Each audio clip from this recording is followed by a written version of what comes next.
అందరికీ నమస్కారం. Uttarandhra regional coordinator పదవి అంటేనే ఆ పదవికి ఒక ప్రత్యేకమైన స్థానం ఉంది.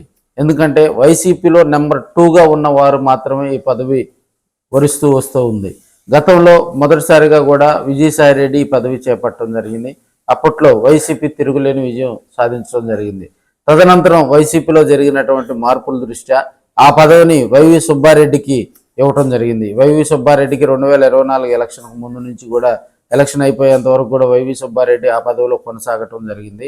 అప్పట్లో వైవి సుబ్బారెడ్డి చేసినటువంటి కొన్ని జగన్మోహన్ రెడ్డి గారు చేసినటువంటి ఎన్నికల్లో కొన్ని అనాలోచిత నిర్ణయాల వల్ల కూడా పార్టీ 2 సీట్లకు మాత్రమే పరిమితం అవడంతో కూడా వైవి సుబ్బారెడ్డిని తప్పించి ఆ పదవిని మళ్ళీ విజయసాయిరెడ్డికి కూడా కట్టబెట్టడం జరిగింది. విజయసాయిరెడ్డి పార్టీ గుడ్ బై చెప్పడంతో కూడా ఆ పదవి ప్రస్తుతం ఖాళీగా ఉంది.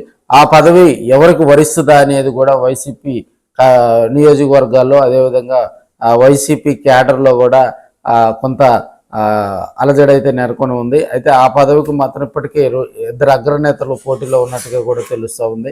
ఒకరు బొత్స సత్యనారాయణ, మరొకరు మనకి ధర్మనా బ్రదర్స్ కూడా ఆ పదవికి పోటీలో ఉన్నట్టుగా కూడా తెలుస్తూ ఉంది. బొత్స సత్యనారాయణకు ఒక ప్రత్యేకమైనటువంటి గుర్తింపు ఉంది.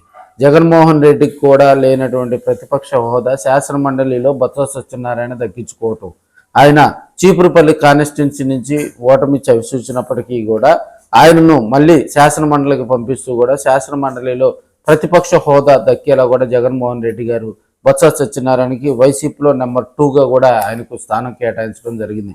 ఇప్పుడున్న పరిస్థితుల్లో అలాంటి బొత్స ఏ గవర్నమెంట్ ఏదైనా కూడా బొత్స సత్యనారాయణ అధికారాన్ని తన చేతిలోకి తీసుకుంటారు. ఆ విషయం అందరికీ తెలిసిన విషయమే. ఒక ప్రధాన మీటింగ్లో ఈ 2024 ఎన్నికల్లోనే తన తండ్రి స్థానం బొత్స సత్యనారాయణదే అని చెప్పి కూడా జగన్మోహన్ రెడ్డి చెప్పడంతో అప్పట్లో బొత్స ఎంత ఉద్వేగానికి గురయ్యాడో మనకు తెలిసిన విషయమే. వివాదాలకు దూరంగా ఉండి తనకంటూ ఒక ప్రత్యేకమైనటువంటి గుర్తింపు ఉన్నటువంటి బొత్స సత్యనారాయణ ఆ పదవికి రేసులో ఉన్నట్టుగా కూడా తెలుస్తూ ఉంది. అధిష్టానం నుంచి కూడా కొంత గ్రీన్ సిగ్నల్ వచ్చినట్టుగా కూడా మనకు సమాచారం తెలుస్తూ ఉంది. మరి ఇదే పదవిని కూడా ధర్మనా బ్రదర్స్ కూడా ఆశిస్తూ ఉన్నారు. వారు కూడా కాపు సామాజిక వర్గానికి సంబంధించినటువంటి కొందరు నేతలు కూడా ఈ పదవి మీద కన్నేసినట్టుగా కూడా తెలుస్తుంది.